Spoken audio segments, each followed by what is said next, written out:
I hear and I forget. I see and I remember.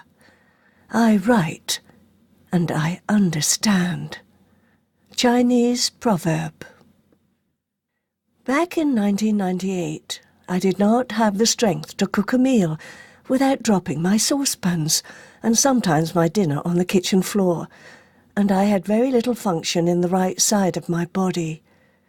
I had been floored, quite literally, by an ongoing health crisis.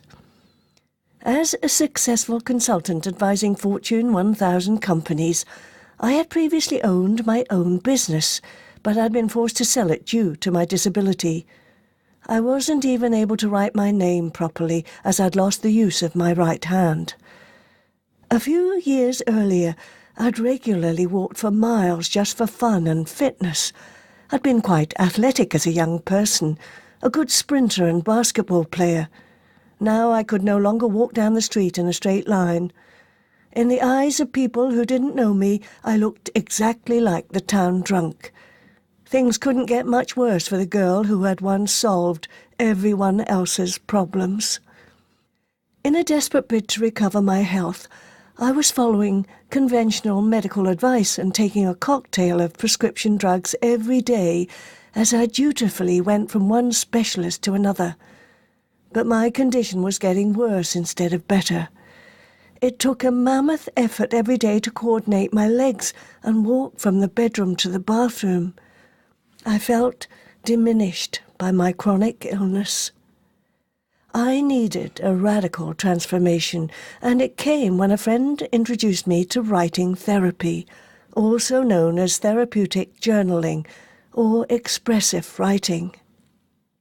At first, I viewed journaling as a means to an end. I wanted to learn to write with my left hand, but I soon noticed how it eased my bodily symptoms, especially when I wrote about them in depth. Before I started journaling about the lack of function in my right side, for example, I'd been suffering a lot with numbness and tingling in the affected areas. My right arm was colder and redder in appearance than my left arm, but over a period of time the blood flow improved and my affected arm began to look normal. Gradually the generalized numbness and tingling I felt on my right side diminished too. I also noticed improvements in my digestion after writing about my rushed approach to mealtimes and implementing some changes in my eating habits. As I continued to explore my physical and emotional distress through journaling, I realized I'd been abusing my body for years and ignoring its cries for help. I'd driven it recklessly like an automobile, yet it was actually a living organism in need of care and attention. I started to take a holistic approach to my health and introduce some lifestyle changes. Right from day one, journaling revealed my issues and helped me find solutions. I was forced to recognize my negative self-image and to discover that I hadn't dealt with the pain of my childhood. With my journal as a catalyst, I began a metamorphosis, a dynamic process of physical, emotional, and spiritual change.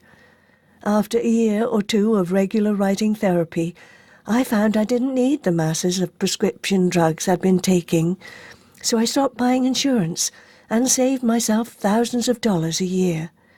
I'm not saying everyone should do this, but it worked for me. However, the biggest surprise of all was this. Through journaling, I had found a door into my soul.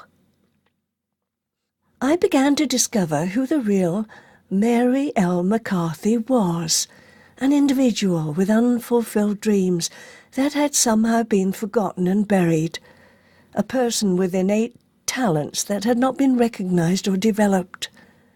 My journal entries revealed what mattered to the real me and the path I needed to take.